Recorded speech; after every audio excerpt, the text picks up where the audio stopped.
Ninazungumza kwa niaba ya Mheshimiwa Spika Dr. Tulia Ackson Mwansasu ambaye yeye ndio mwenye maono na ndio mwenye Bunge Marathon. Kwa hiyo tumeita leo kwa ajili ya kuzungumzia kuhusu Bunge Marathon. Ndugu zangu waandishi wa habari, sisi kama Bunge tumeandaa tukio la Bunge Marathon ambalo linatarajiwa kufanyika tarehe 12 mwezi wa 4 mwaka 2025. Tukio la Bunge Marathon ni tukio ambalo kwa mwaka huu linafanyika kwa mara ya pili. Mwaka jana tulifanya na tulipata wahudhuriaji waliokimbia zaidi ya 3,000. Na mwaka huu tunaifanya kwa mara ya pili na tukiwa na matarajio ya wakimbiaji zaidi ya 5,000. Bunge Marathon ni mbio ambazo zinahusisha kilomita 21, kilomita 10 na kilomita 5. Na ni mbio ambazo ni international standards kwa maana zinazingatia taratibu zote za marathoni duniani, na marathoni yetu ni marathoni ambayo pia imesajiliwa katika marathoni ambazo zipo katika taifa letu la Tanzania. Na tarehe 12 mwezi wa 4 mwaka 2025 ndio tukio itafanyika pale Dodoma. Marathoni yetu iko katikati mwa nchi, makao makuu ya nchi Dodoma, ambako pia Bunge la Jamhuri ya Muungano inafanya kazi zake pale. Ndugu waandishi wa habari, kusudi la marathoni hii ambayo imeanzishwa na Mheshimiwa Spika Dr. Tulia Ackson, Rais wa Umoja wa Mabunge Duniani, target kubwa kwanza ni kumuunga mkono Mheshimiwa Rais kwenye kuhakikisha kwamba Watanzania wanashiriki kwenye michezo, wanashiriki kwenye mbio, lakini wanashiriki kwa kujiweka afya sawa kwenye kuhakikisha kwamba wanashiriki marathoni mbalimbali. Kwa sisi kama Bunge tunaifanya hii kwa ajili kwanza kuimarisha mahusiano yetu na Watanzania, mkikumbuka kwamba Bunge la Jamhuri ya Muungano wa Tanzania ni bunge la wananchi. Kwa hiyo tunategemea marathon hii pia inatuleta pamoja sisi pamoja na Watanzania wenzetu.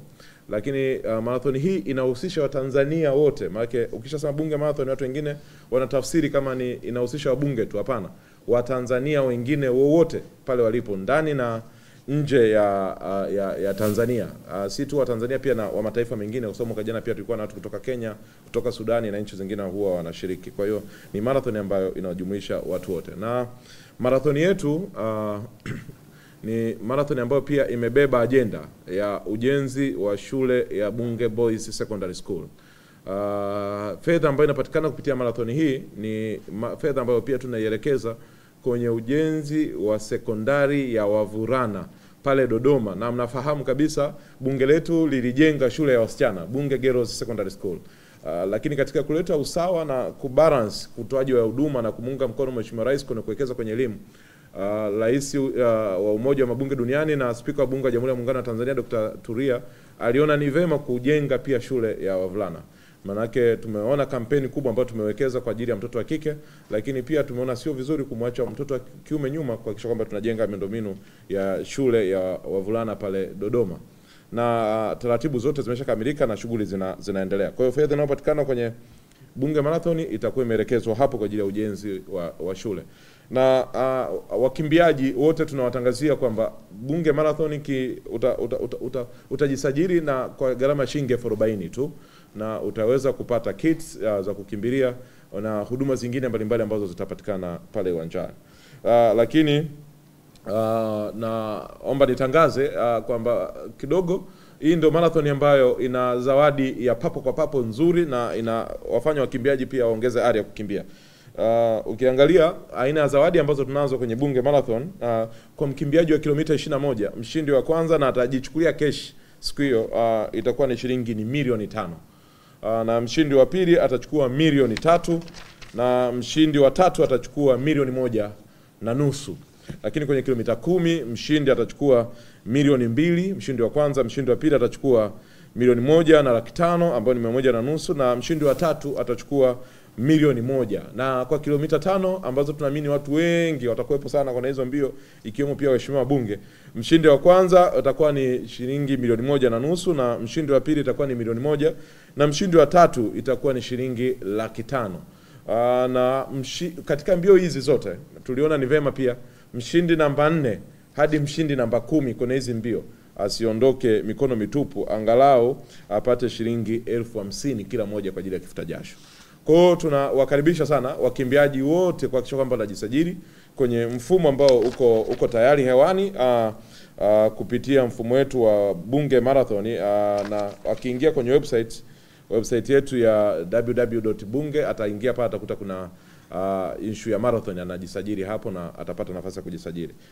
Ndugu zetu, kwenye hili tukio tumekuwa tukishirikiana na taasisi mbalimbali, na taasisi nyingi zimejitokeza kutuunga mkono sisi kama bunge kwenye kudhamini, lakini pia kuhakikisha kwamba nao wanashiriki katika kumuunga mkono Mheshimiwa Rais Dr. Samia Suluhu Hassan kwenye kuboresha mazingira ya elimu kwenye nchi yetu. Kumbuke Rais amewekeza fedha nyingi sana kwenye ujenzi wa mashule, lakini pia kwenye ujenzi wa madarasa, lakini kwenye kuajiri walimu na kuhakikisha kwamba sekta ya elimu inaweza kufanya vizuri. Na waliotudhamini wa kwanza ambao ndo mdhamini mkubwa zaidi kuliko dhamini wengine hadi sasa ni GSM Foundation. GSM Foundation imetudhamini kits ambazo mnaziona hapa mbele yetu, na tutawaonyesha baadaye. Lakini wadhamini wetu ambao tuko nao wengine ni kutoka Peramiho DJs. Peramiho wao watatoa mfumo wa sauti, kwa maana sound system yote kwa ajili ya tukio la marathon, na tutapa nafasi pia ya kuzungumza. Na pia tuna wadhamini wengine kutoka Mfuko wa Taifa wa Bima ya Afya, ambao pia wametudhamini kwenye hili tukio, kwa sababu najua wao wanatambua kwamba sisi kama bunge tunawekeza mamilioni ya fedha na mabilioni ya fedha kwenye sekta afya. Ukienda kwenye bunge ile budget linaloanza, ukifuatilia kwenye Wizara ya Afya, fedha nyingi tutaipeleka kwa ajili ya matibabu ya magonjwa ambayo sio ya kuambukiza. Mtu ana pressure, mtu ana kisukari, mtu ana uzito uliozidi. Haya yote bima afya wanahakikisha kwamba wanasupport jitihada hizo za serikali kuhamasisha watu wafanye mazoezi, ili gharama kubwa ya fedha isielekezwe huko, tuelekeze kwenye maeneo mengine.